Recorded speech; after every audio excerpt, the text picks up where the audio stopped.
আমি উপমা, কলেজে পড়ি, বয়স করি। আমার পছন্দ খালি পায়ে ছাদে হেঁটে বেড়ানো। বন্ধু বলতে তেমন কেউ নেই আমার।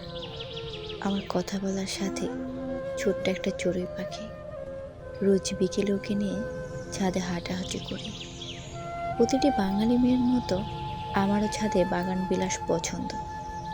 তবে ইদানিং বিকেলে পাশের বাসার ছাদে নিয়ম করে একটা ছেলে আসে।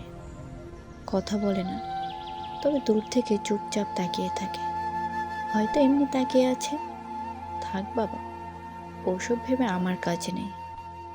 আজ কলেজ থেকে বাড়ি ফেরার পথে ভর দুপুরে ছেলেটাকে দেখলাম রাস্তায় দাঁড়িয়ে আছে। কে জানে, হয়তো কোনো কাজে দাঁড়িয়ে আছে। তবে ইদানিং মাঝে মাঝেই ছেলেটার সাথে দেখা হয়ে যাচ্ছে। বিষয়টা কি কাকতালীয় নাকি ইচ্ছাকৃত? যেটাই হোক, হয়তো কাকতালীয়।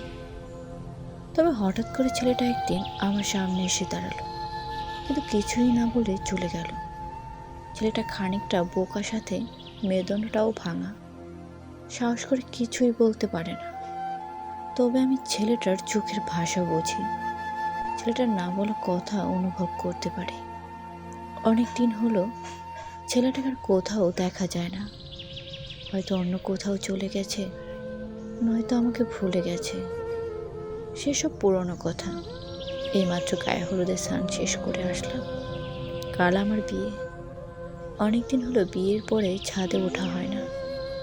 আজকে একটু ছাদে উঠে বাগান বিলাস করা যাক। তবে ছাদে উঠতে কার্নিশের কর্নারে ছেলেটাকে দেখলাম। সিগারেট হাতে দাঁড়িয়ে আছে। হয়তো ছেলেটা বুঝতে পেরেছে আমার বিয়ে হয়ে গেছে। ছেলেটা এখন সিগারেটের হাতে ছাদে কার্নিশে একা একা দাঁড়িয়ে থাকে। আমার তো বিয়ে হয়ে গেছে। এখন আলতা পায়ের শাড়ি পরে ঘুরে বেড়ায় অন্যের ঘরে। তবে কেন বিকেলের চায়ের আড্ডায় ছেলেটা অনুপস্থিত আমাকে ভাবায়। মাঝে মাঝে ছেলেটার জন্য আফসোস হয়, সাথে নিজের জন্য আফসোস হয়। মেরুদণ্ডহীন বোকা ছেলেটা কেন বলতে পারলো না, উপমা, তুমি আমায় ছেড়ে যেও না।